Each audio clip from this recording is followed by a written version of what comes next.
Aquarius. Aquarius. I don't know why I'm singing Aquarius. We're snapping. Ooh, Aquarius. Ooh, your energy feels good, Aquarius. I feel like there's a light flutter in my chest and the right side of my head. Now the back of my head is like hurting. Like, I don't know. Lafruma Healing Oracle deck Lafruma Hod is out. And I have recorded all 12 signs and I am posting them all at the same time. That is something that is definitely happening on the soft launch. I didn't only record you and Pisces, Aquarius.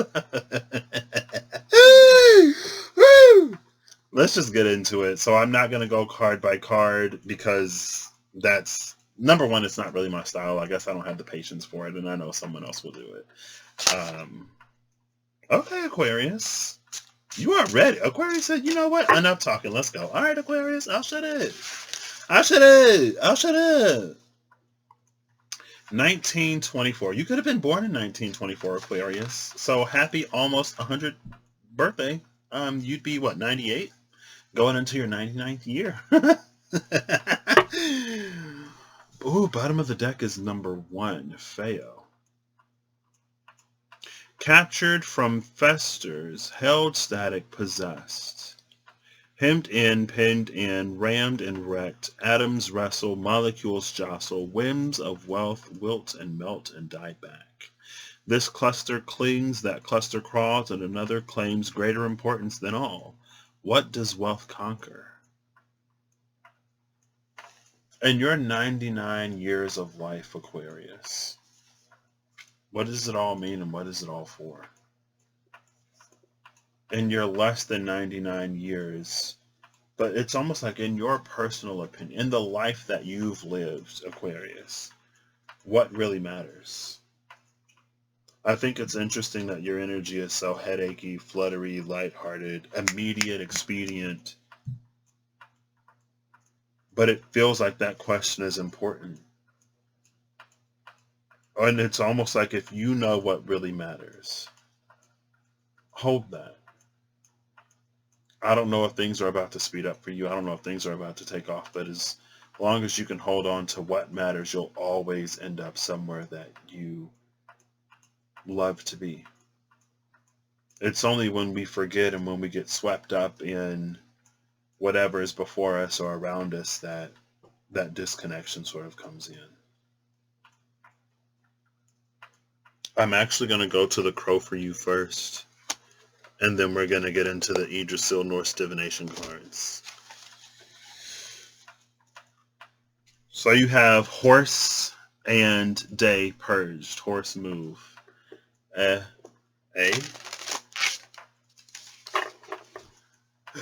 And then rod or raid. It's not even immediately behind it, but it made an appearance, number 5.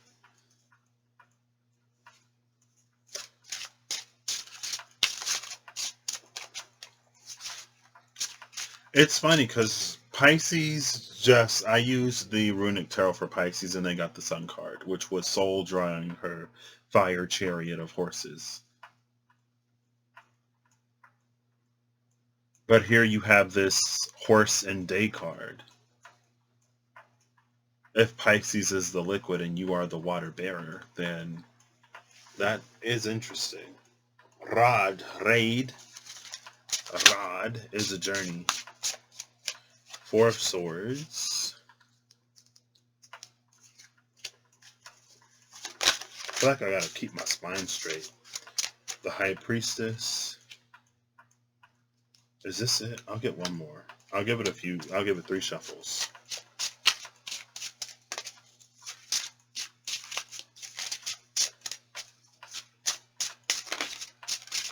Okay. I didn't know if High Priestess was the end. Doesn't look like there's anything. I don't know why I flipped it upside down to check if anything flipped over. Death is at the bottom of the deck.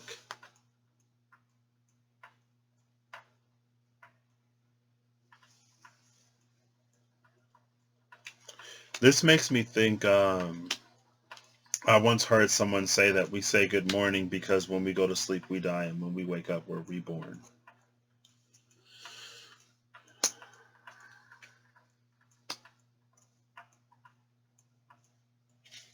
Oh gosh, well there's the devil.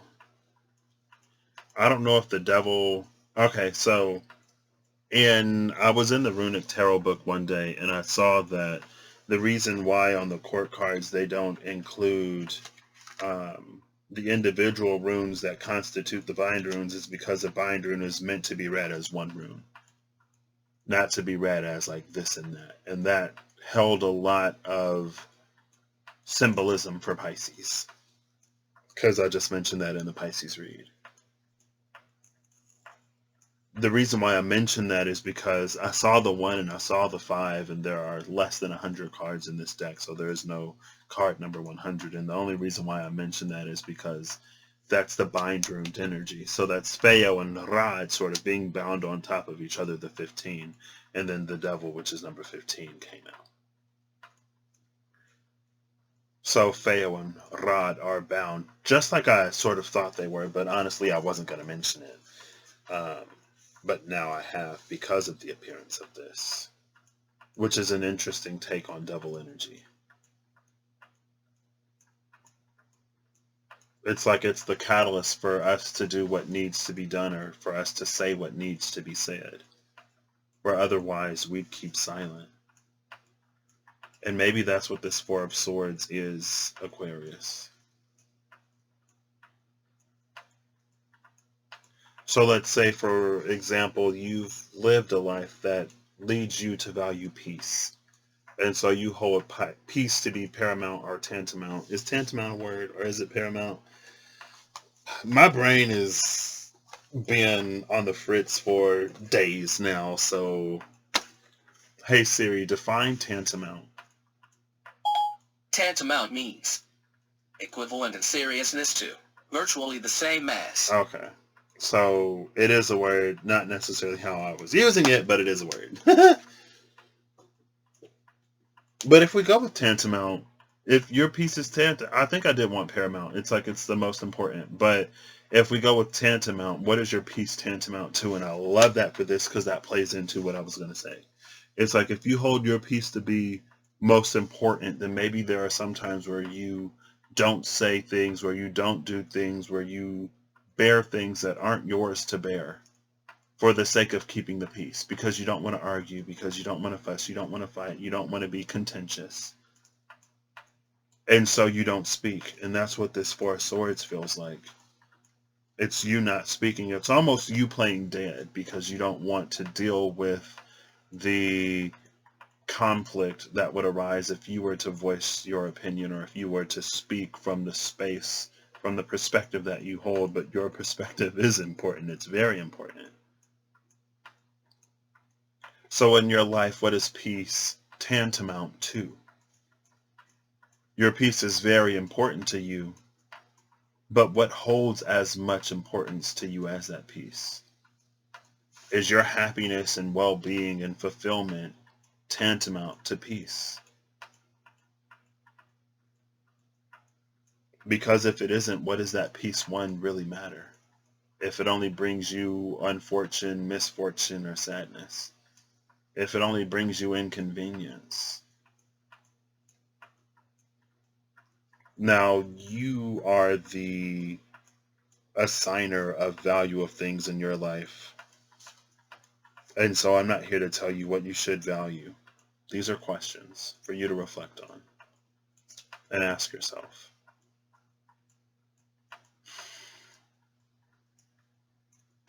And maybe that's what transforms within you. No longer being that which lays silent. In this 4 of Swords, they're lying the same.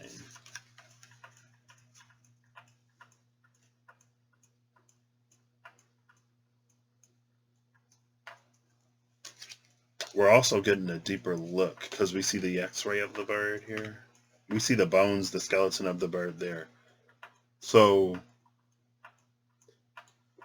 devil energy,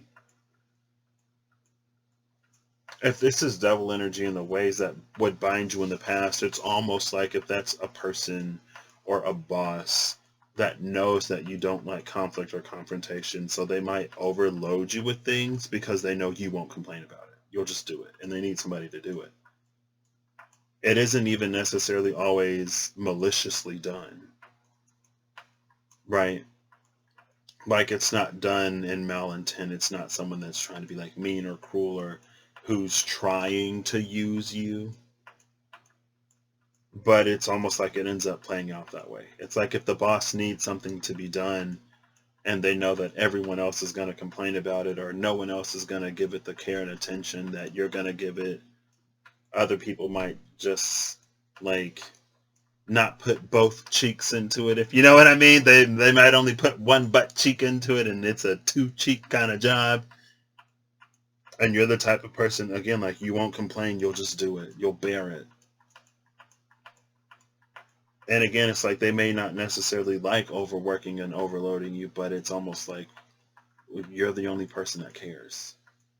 You're the only person that cares enough about what you sort of put out, that even though you're overburdened already, or even though you've already reached your quota of what you're supposed to do, you'll still give it the time and attention and care it needs.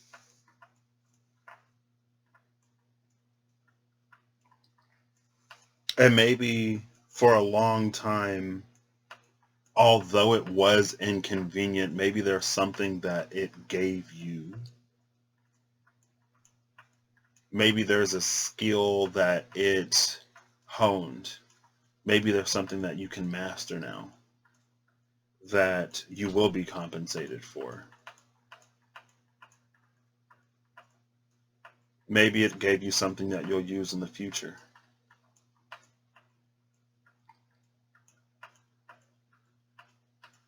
The way I was first seeing this, the Four of Swords and the High Priestess, it was very much as you rest, as you sleep, there are things that are revealed to you in dream by the High Priestess. You pierce the veil, or it's somehow you find some kind of mastery or insight in the realms of subtlety that other people might miss. And then the Five of Pentacles came out, and with this Five of Pentacles, it was almost like it's these things that you dream of, or these visions, these great and grand and glorious visions that you have that don't necessarily match your reality, or it's when the dream is sweeter than your waking world and your waking life, you almost wish you could live in the dream. But we can't live in dreams. But maybe when you break those chains, or maybe as you become unfettered, the journey, the steps that you take after that will see you bring some of those things into your reality. And that's the rebirth of this Death card. And it's like the skeleton on this bird is good. There's nothing broken. It's almost like, it's got a good foundation. It just never had someone to really utilize the space.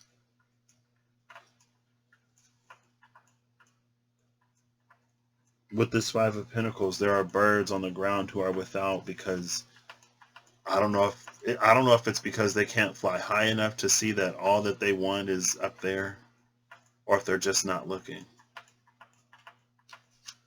But it takes me back to the things that you gained while you were in that. They'll help you reach greater heights as those chains are broken.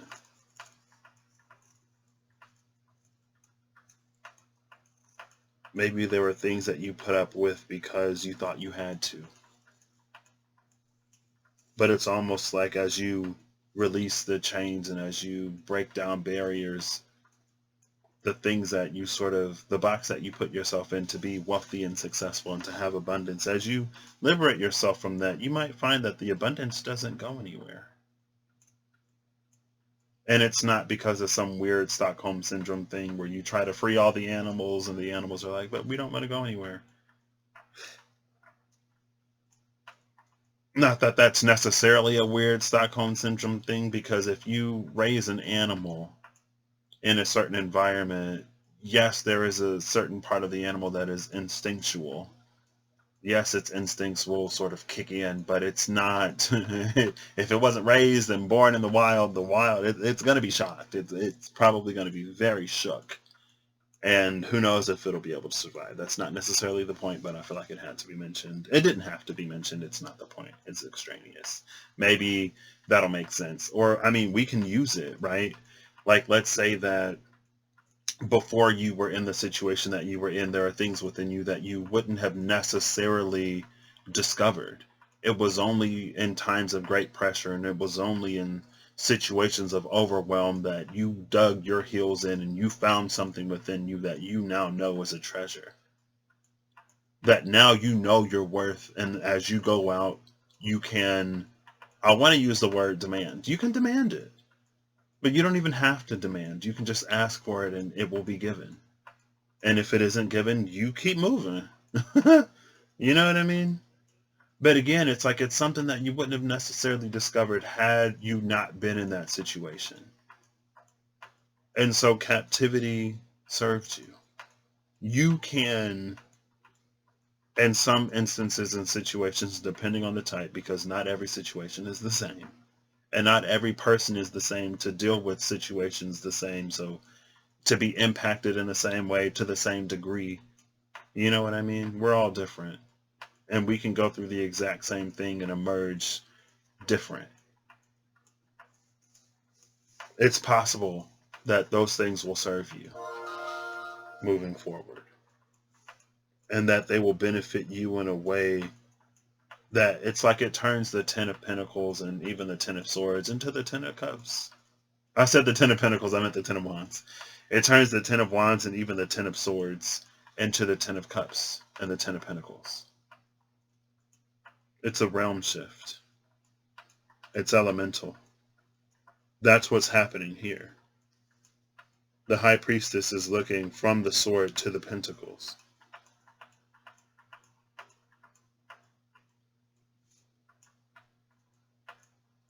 So that's what I got for you, Aquarius.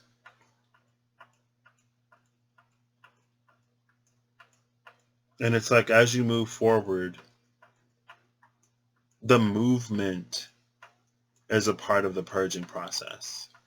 It's like how if there's a venom in your body or if there's a chemical that gets introduced, the more you move, the more it'll pump through your system because everything is moving through your system. But now it's like there's something medicinal or something beneficial. There's something within you that is awakened or awakening. And the more you move, the more it flows through your system, the more you purge, the lighter you get. The easier it'll be. And then at a certain point, you'll be fine.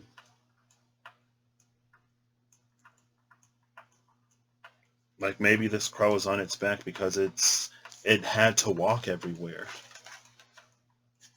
And because it had to walk, maybe it did see these things, but it didn't think it could fly, or it knew that it couldn't fly, so it was always out of reach. The High Priestess is saying you've always had the capability to fly. You just didn't know it, or you just didn't believe it, or you were convinced otherwise. Maybe every devil wasn't necessarily not so malicious.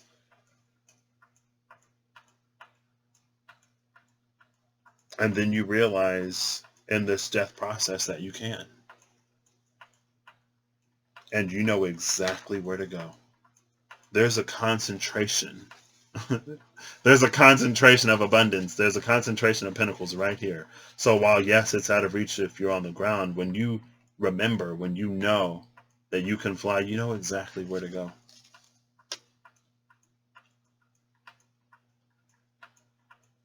And it's like the impact, the magnitude of these realizations, the profundity of it. That's sort of like the purging of that day purged energy coming out of the night. Who's associated with like abundance? Freya? Gerd? Well, we'll just see. The cloths are super shifty today, so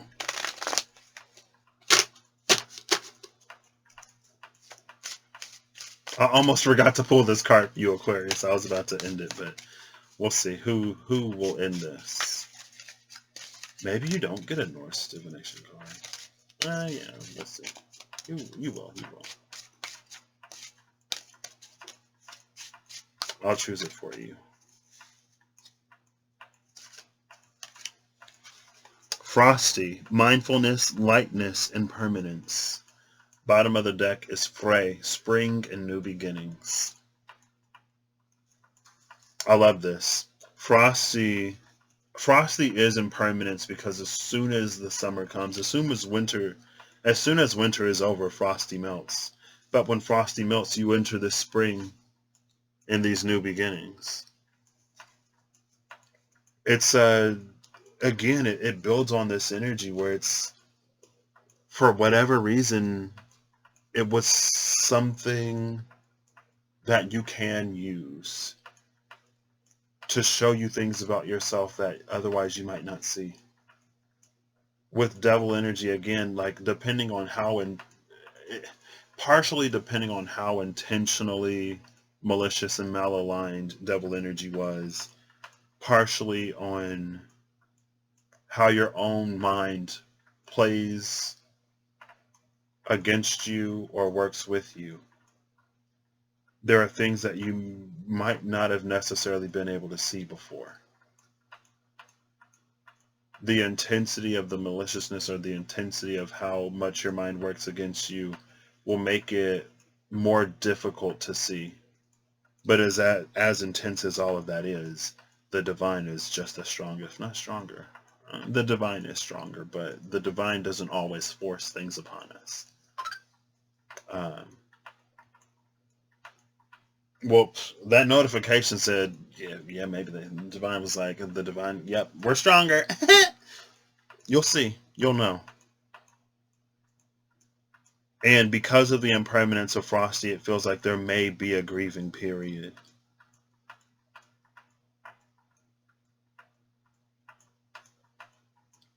But that,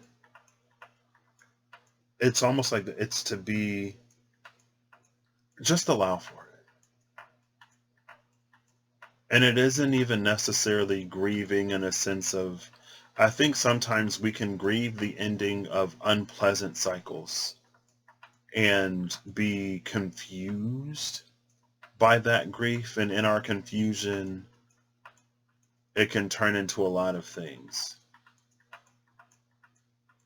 But it's like if there was a significant period of time of our life that we spent somewhere, or if something was significantly trying or challenging, whenever something impacts us and then is removed from our life, or then the impact decreases, we feel that. And that's grief. In this particular instance, I'm not trying to tell you what grief is, but the grief that is sort of surfacing in this reading, it feels like that is the grief. It's like the body, emotional, physical, spiritual, just readjusting to not having that weight on it. You know what I mean? Again, like good or bad. But again, that's why I love that Frosty is right here. Our Frey is right here. Frosty and Frey, spring, new beginnings.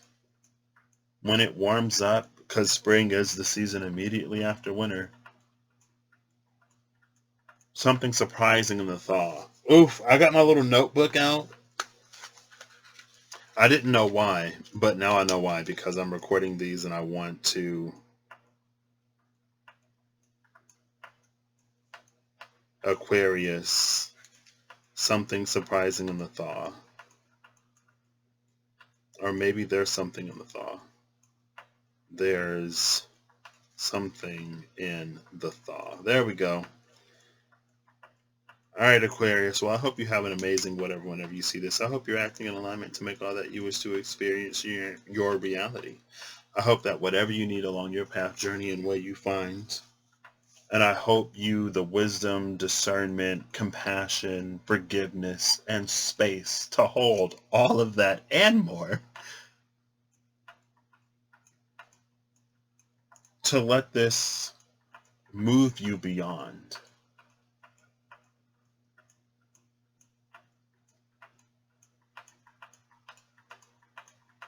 And I'll see you next time.